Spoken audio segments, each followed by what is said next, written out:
Reporting in the situation with Iran, the U.S. government is urging Americans in the Middle East to leave as the war with Iran enters its fifth day. However, many are having trouble finding a way out. And the American embassies in Jerusalem and Qatar say they are unable to help citizens evacuate. So far today, Israel has announced it is carrying out a, quote, broad wave of strikes targeting Iran's infrastructure. Israel has also continued to carry out strikes against Iranian-backed Hezbollah in Lebanon. Meanwhile, the head of United States Central Command said last night that the American military continues to carry out strikes in Iran 24/7. Admiral Brad Cooper said the U.S. and Israel have jointly struck nearly 2,000 targets with more than 2,000 munitions since the start of the war. This comes as President Trump pushed back yesterday on claims that Israel has led the United States into the war with Iran. Earlier this week, Secretary of State Marco Rubio suggested the U.S. faced an imminent threat because Israel was going to attack Iran, and Iran would then hit back at U.S. forces. Here's how the president responded when asked about that yesterday in the Oval Office. Did Israel force your hand to launch these strikes against Iran? Did Netanyahu pull the United States into this war? No, I might have forced their hand.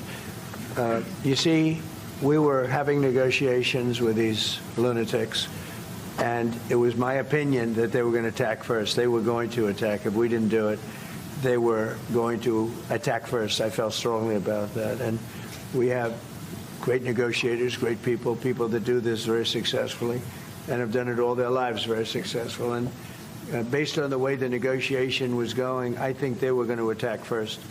And I didn't want that to happen. So if anything, I might have forced Israel's hand.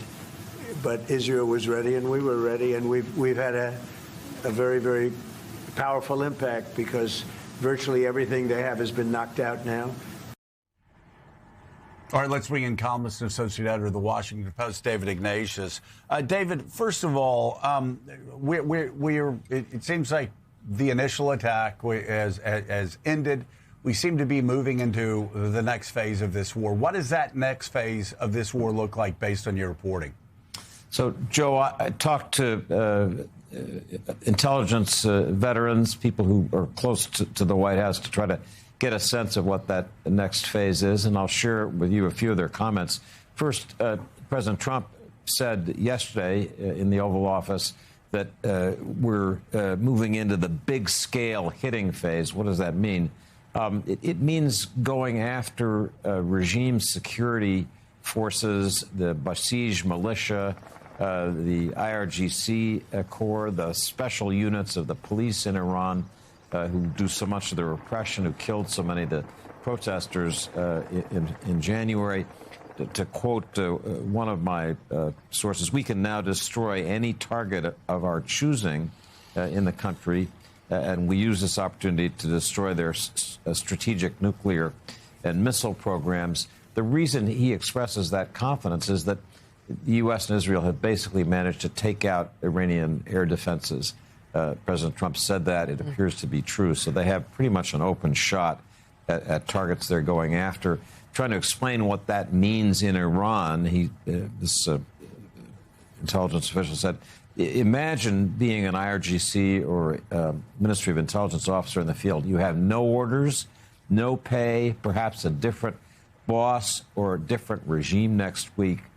That kind of thing is important. So that's a sense of how, on the U.S. side, despite the continuing confusion in explaining what the trigger for this war was, people have a fairly confident view of what's next. Just to add one additional caution, several sources that I talked to who were very much in the middle of this say there is no evidence yet of regime fragmentation. That's what you look for if you're thinking about regime change. You look for fissures at the top of the regime that suggest that you can pull people away into something different. To quote again one of my sources, the regime is a fabric. Trump has yet to unravel that weave. I thought that was a very clear statement of how Iran, despite all the pounding they're taking, it still remains integrated at the top. Yeah, and David, you are right. The administration continues to change their message from reason for the attack, nuclear, then it was the ballistic missiles, then it was regime change, then it was Israel. Sort of moved back to regime change. We're going to play the Marco Rubio clip in a little bit. He actually gives one of the most cogent answers to why they moved yesterday after blaming Israel the day before.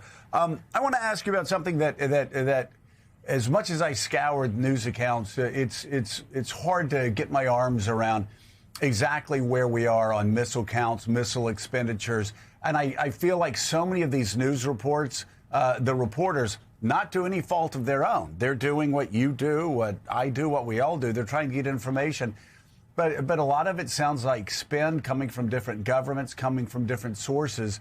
And even if you get the missile count right, the missile expenditure percentages right, you then have the crude drone warfare, sort of the asymmetrical attacks where Iran could cause disproportionate damage to U.S. facilities based on, again, the level of weaponry. Tell us where we stand this morning on any sort of missile count you have, missile expenditure, the concern of asymmetric warfare, the ability for Iran to attack U.S. positions and allied positions throughout the Gulf. So, Joe, obviously, these are guesses. We do know, just from what we can see, that Iran reacted to the initial attack with a real spasm of missile and drone attacks on countries across the Gulf. There were many, many missiles, scores, over several hundred fired at the UAE, many at Saudi Arabia and Qatar, Kuwait. So we know that there was a lot of volume of firing. In terms of specific estimates, here's from one official in the Gulf that I spoke with this morning. The number of Iranian missile launches appears to be decreasing. There were 350 missiles launched on day one, 175 on day two, 120 on day three, and 50 yesterday. They still have capability, in other words. There were reports this morning from Israel that both Lebanon and Iran had fired missiles into Israel this morning. So there's still obviously some left. But those numbers give you a sense of what people in the field think is the decreasing missile capability of the Iranians. Let's bring into the conversation contributing editor at the Financial Times, Kim Ghattas.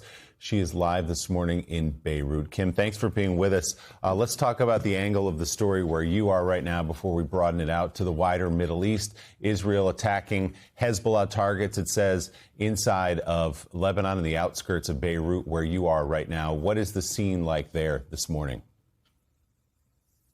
It's really quite tense because this is a different scenario from a year and a half ago, when there was also a war between Israel and Hezbollah, and where there was a sense that despite the fact that it came as part of a larger conflict as well, with war in Gaza and an episode of war and missiles between Iran and Israel, there was still something that felt more contained at the time, particularly in the targeting. Right now, the targets that Israel is striking are not only in southern Lebanon, but also in the southern suburbs of Beirut, and as well in the Bekaa Valley, all of which we have seen to continue over the last year, despite the ceasefire. But now it's reaching in other parts of Lebanon. There are warnings for Iranian diplomats in Lebanon to leave the country. And this morning, a warning for all residents of southern Lebanon up until the Litani River, that's 40 kilometers into Lebanon, to leave that area. So we expect to see probably a ground incursion, a fairly large ground incursion, maybe not all the way up to the river, but certainly into Lebanon, and then pushing people out with further strikes. I think that, mostly people expect the infrastructure of Lebanon to still be, the airport, et cetera, to be safe. But it is feeling very different this time because it is part of this larger conflict, which, feels a little bit like Armageddon from where we're sitting. And it's important to note that there's a lot of anger in Lebanon, including within the Shia community, Hezbollah's constituency, for them having launched the first salvo of missiles against Israel and having dragged Lebanon yet again into this conflict. And let me just explain why there is anger specifically this time. Over the last year, Israel has continued to strike Lebanon despite a ceasefire being in place. And it has killed members of Hezbollah and it has killed civilians. And Hezbollah never retaliated, luckily for Lebanon. But it chose to strike Israel to avenge the death of Ali Khamenei, the supreme leader of Iran. And this is really a moment where the constituency of Hezbollah is thinking, what on earth are you doing? Without warning, without telling us, your supporters, that you're about to embark in this war, you dragged us and now we've lost our homes, we're refugees, we're sleeping on the street, etc. And I want to wrap up this answer by referring to a comment made by Lindsey Graham, who said yesterday, calling on the U.S. to participate in this war alongside Israel and avenge the Marine barracks bombing from 1983 when 241 Marines were killed. This feels to me like a cycle that started in 1982 when Israel invaded Lebanon, and this invasion collided with the Islamic Revolution of Iran. Hezbollah was born, and 47 years later, we're seeing this play out with Lindsey Graham calling for avenging the Marines, and Benjamin Netanyahu, Prime Minister of Israel, who was at the time in 1982 Deputy Ambassador in Washington for Israel, saying that this war is something that he's dreamt of for 40 years. And the majority of Americans, most Americans, diametrically opposed to Lindsey Graham and Benjamin Netanyahu's vision of an expanding war across the Middle East. They do not want it. Lindsey Graham may want it. Benjamin Netanyahu may want it. But the Americans who are going to decide who's going to be running Congress next year do not want this. Independents, by a large margin, are opposed even to what's happened so far.